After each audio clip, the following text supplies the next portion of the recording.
और अब फैसला सुनाने की घड़ी आ चुकी है, क्योंकि अब इस केस में कहने और सुनने के लिए कुछ रहा ही नहीं।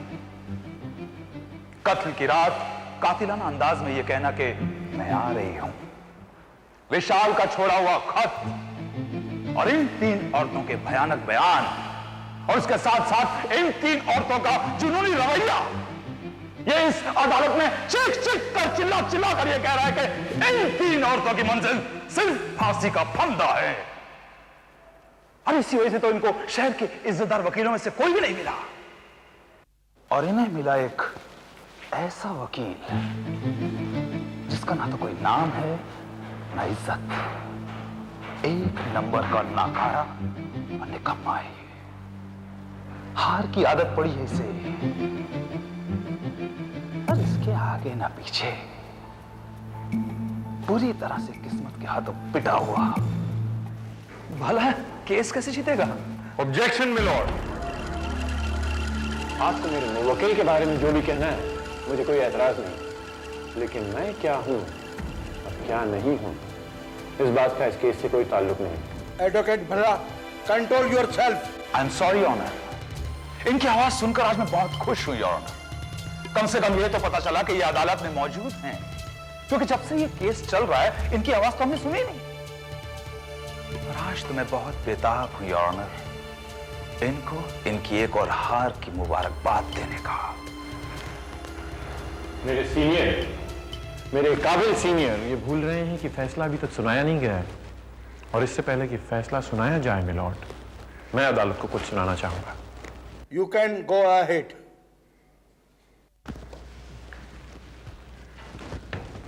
भल्ला साहब, अब ये बताइए कि ये आवाज आपको कैसी लगती है? Kabir, Kabir,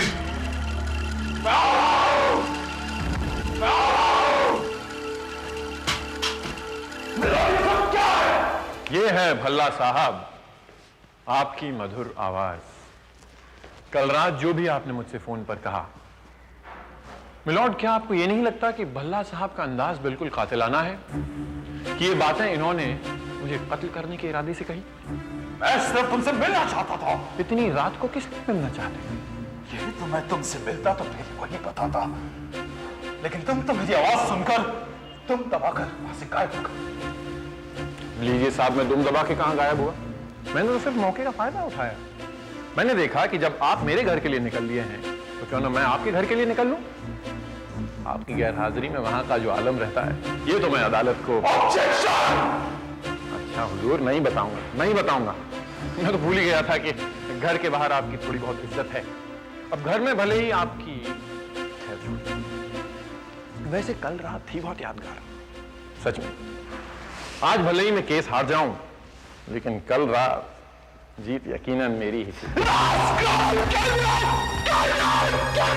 advocate Bhalla, stop it!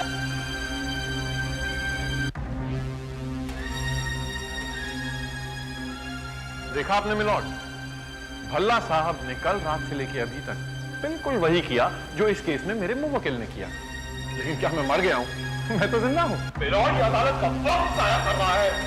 अपनी तुलना विशाल से करके ये क्या साबित करना चाहते हैं कि विशाल का कत्ल नहीं हुआ? आप इतने यकीन से कैसे कह सकते हैं कि विशाल का कत्ल हुआ है? ऐसी बहकी हुई बातें करके ये फैसले की घड़ी को टालना चाहता है your honour.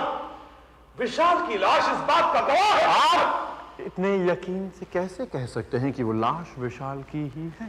What do you mean? I'll tell you exactly what I mean. तो कहो।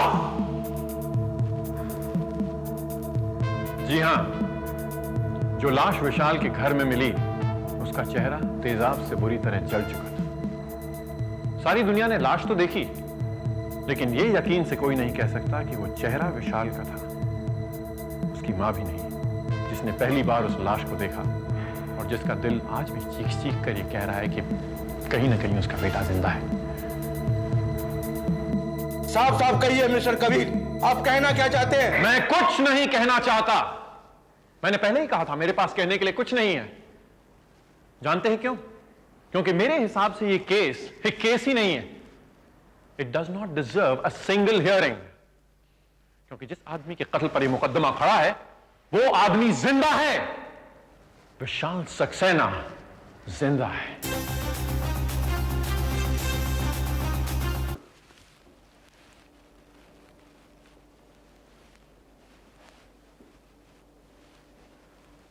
विशाल, तुम्हारा प्लास्टिक सर्जन होने की हैसियत से मैं मानता हूं कि मुझे ये जानने का कोई हक नहीं कि तुमने अपना चेहरा क्यों बदलवाया और तुमने अपनी आवाज क्यों बदलवाई, लेकिन यह भी तो सच है कि मैं सिर्फ तुम्हारा प्लास्टिक सर्जन ही नहीं बल्कि तुम्हारा राजदार भी हूं। और इतने अरसे तुम्हें देखने के बाद मैं जानता हूं कि तुम्हारा सबसे बड़ा राज तुम्हारा दर्द है। अपने पुराने वजूद को मिटाकर भी तुम अपने चेहरे से और अपनी आवाज से वो दर्द नहीं मिटा सके।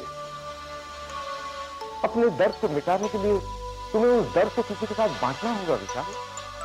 क्या एक हमदर्द और बड़े भाई होने की हैसियत से मुझे ये जानने का कोई हक नहीं कि तुमने ये सब क्यों किया और कैसे किया? आप ठीक कह रहे हैं। अगर मैं अपने चेहरे से, अपनी आवाज से वो दर्द नहीं मिटा सका हूं तो आज भी मैं नाकाम हूं। और अगर इस नाकामी से छुटकारा मुझे किसी से ये दर्द बांट कर ही मिलेगा तो मैं आपको सब कुछ बताने के लिए तैयार हूं, लेकिन इस वादे पर कि मेरा राज आपके सीने में हमेशा दफना रहेगा।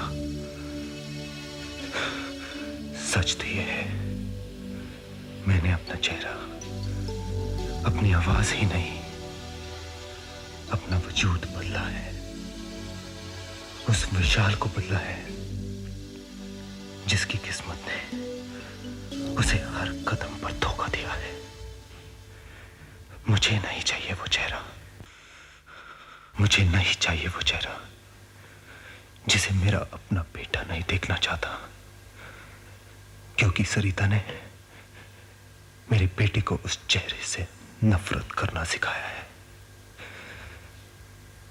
मुझे नहीं चाहिए वो आवाज जिसे मेरी मां नहीं पहचान सकती, क्योंकि अंजलि ने मेरी मां को पागल बनाकर उसके सुनने समझने की शक्ति छीन ली है। मुझे नहीं चाहिए वो वजूद जिसे सारा समाज दरिंदा करार दे चुका है, क्योंकि रश्मि ने मुझे बेवफा बेरहम पुकार कर दुनिया भर में बदनाम किया है।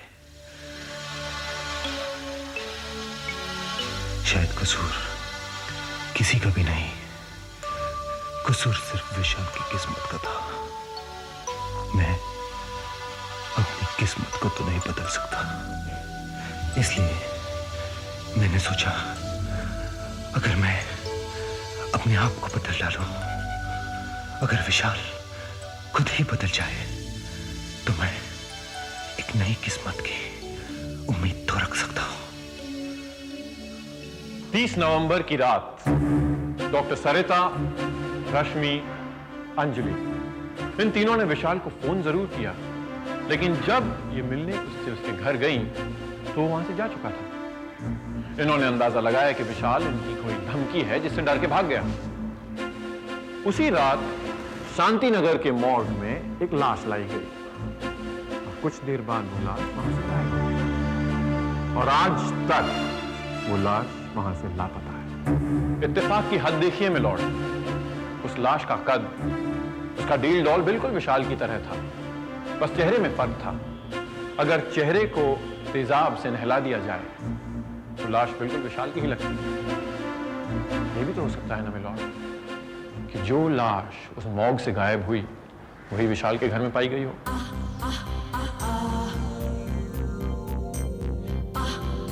नहीं, मैं डर कर नहीं भागा। भागना मेरी हार नहीं थी। 30 नवंबर की रात जब मैंने फोन पर उन तीनों की धमकी सुनी, मैंने सोचा यही एक मौका है जिसे पुराने विशाल का अंत जीत की मंजिल पर होगा। मैं जानता था वो तीनों मेरे घर की तरफ निकल पड़ी है, इसलिए उनके आने से पहले शांति नगर मोड़ से मैं एक लाश लाया और इसके चेहरे को तेजाब से बिगाड़ दिया। ताकि कोई भी देखे तो लगे ये विशाल की लाश है। और उसके बाद मैंने एक नोट लिखा जिसमें मैंने तीनों को मेरे कत्ल का जिम्मेदार ठहराया।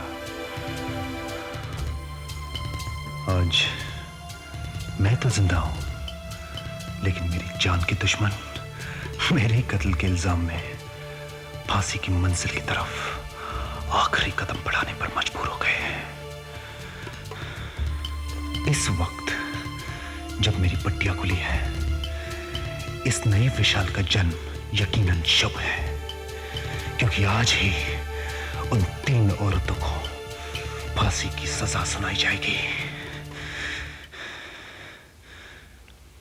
मेरी जिंदगी को बर्बाद करने वाले दुश्मनों से मैं अपनी खुशियां तो वापस नहीं हासिल कर सकता, फिर भी मुझे तसल्ली है, उन्हें मौत के दरवाजे पर पहुंचाकर मैंने अपना हिसाब बराबर कर लिया है। मैं ये नहीं कहता कि जो कुछ भी मैंने कहा वो सच है, लेकिन ये झूठ है, इस बात को भी कोई साबित नहीं कर सकता।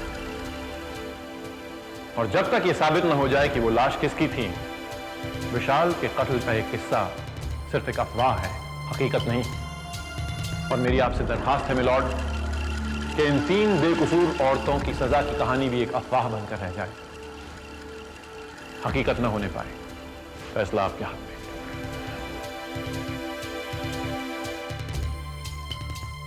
ये तुझे कब पता चला कि विशाल जिंदा है? मुझे कहां पता है, मैंने तो ये तुक्का लगाया, लग जाए तो लग जाए। यही तो सारा खेल है प्यारे, यहाँ सच या झूठ की नहीं, सबूत की चलती है। अब देख, अंजलि, सरिता, रश्मि, भल्ला, तू, मैं, सारी दुनिया जानती है कि विशाल मर चुका है, लेकिन कोई साबित करके तो दिखाए। यानी कि तू झूठ की बुनियाद पे इसे कैसे लड़ रहा है? यार, किसी बेकसूर के भले के लिए झूठ बोलो तो उसकी गिनती पाप में नहीं पुण्य में होती है। तू ठीक कह रहा है, शायद यही फर्क है सच और सच्चाई में। इसलिए कभी कभी झूठ में भी सच्चाई होती है। एक बात कहूं विशाल, चेहरा बदल लेने से कोई आदमी अपनी किस्मत नहीं बदल सकता। अगर तुम्हें अपनी किस्मत बदलनी ही है तो अपनी बुनियादी फितरत को बदलना होगा। बड़े से बड़े गम को छोटा समझकर भूलना होगा और छोटी सी छोटी खुशी को समेटकर महल बनाना होगा। विशाल, तुम्हें अपने आप से एक वादा करना होगा कि इस नए विशाल की बुनियाद खुद से नफरत नहीं बल्कि खुद से चाहत होगी। Relax Vishal, I know what you are going through. Relax. Watch some TV. अभी अभी प्राप्त समाचार के अनुसार विशाल हत्याकांड में अभियुक्त डॉक्टर सरिता, अंजलि और श्रीमती रश्मि को अदालत ने बेनिफिट ऑफ डाउट देते हुए रिहा कर दिया है।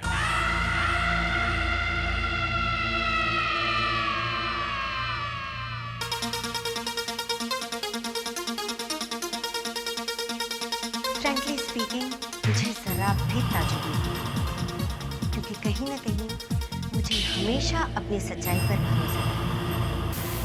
जब तक ये सच्चाई जिंदा है, डॉक्टर सरिता को कोई हरा नहीं सकता।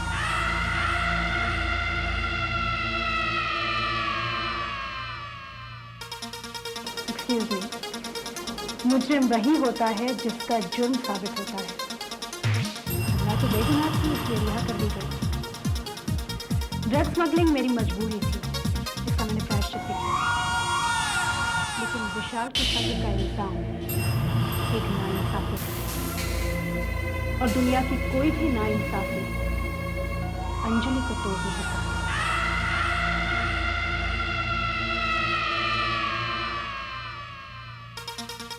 जब विशाल ही नहीं रहा तो दुनिया को साबित करने से मुझे क्या मिलेगा?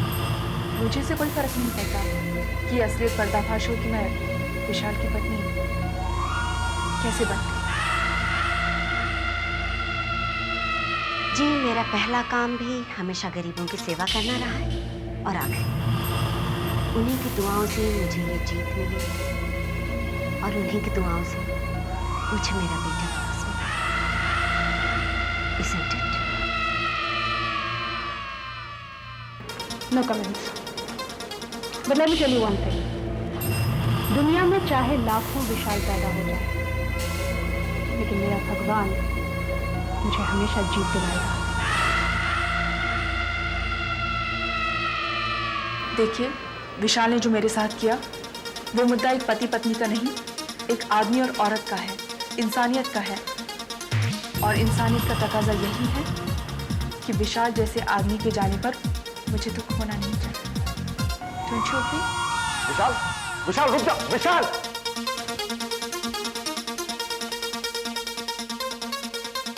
हेलो, हाँ वार्ड बॉय, रूम नंबर 2 के पेशेंट को रखो। छोड़ छोड़ मुझे। I said leave me. विशाल, अगर तुमने अपने आप को नहीं रोका तो मुझे सिक्योरिटी गार्ड बुलाकर तुम्हें कैदी बनाना पड़ेगा।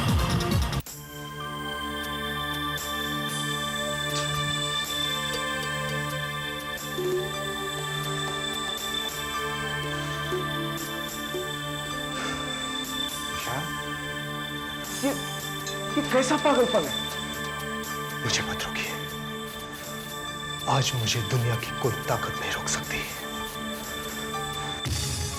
मुझे अपने दुश्मनों से अपनी जिंदगी की कीमत वसूल करनी है। किस जिंदगी की कीमत वसूल करना चाहते हो? जिसे खुद खत्म करना चाहते हो? जिसका नाम और निशान अपनी यादों से मिटाना चाहते हो, उससे? देखो विशाल, अगर आज तुमने अपने आप को नहीं रोका तो फिर से तुम उसी किस्मत के दलदल में फंस जाओगे जिससे छुटकारा पाने के लिए तुमने अपना वजूद बदला है। इसलिए अगर तुम वाकई अपनी पुरानी जिंदगी बनाना चाहते हो तो पुरानी यादों की हर झलक को एक भद्दी तस्वीर समझकर नजरअंदाज करो, वरना तुम्हें अपने बीते हुए कल से कभी आजादी नहीं मिलेगी। जिस तकदीर के लिए तुम ऊपर वाले को जिम्मेदार ठहराते हो, और अगर तुमने उसे ठुकराया तो इस बार अपनी तकदीर के जिम्मेदार सिर्फ तुम होंगे, सिर्फ तुम। अपनी तकदीर तुम्हें खुद लिखनी है विशाल। इसलिए अपनी नई जिंदगी की शुरुआत कड़वे तजुर्बे से मत करो मेरे दोस्त, मत करो।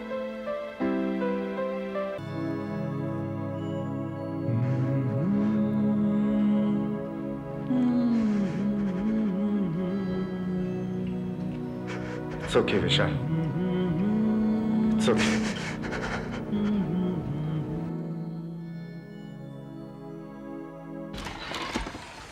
राज अंकल, राज अंकल, राज अंकल, जब देखो राज अंकल से मिलना है। राज अंकल मम्मी के साथ कॉन्फ्रेंस पे गए। मैं भी जाऊंगा। बेटा तुझे कितनी बार कहा है कि कॉन्फ्रेंस में बच्चे नहीं जा सकते। तुझे पुलिस स्टेशन देखना था ना, दिखा दिया ना।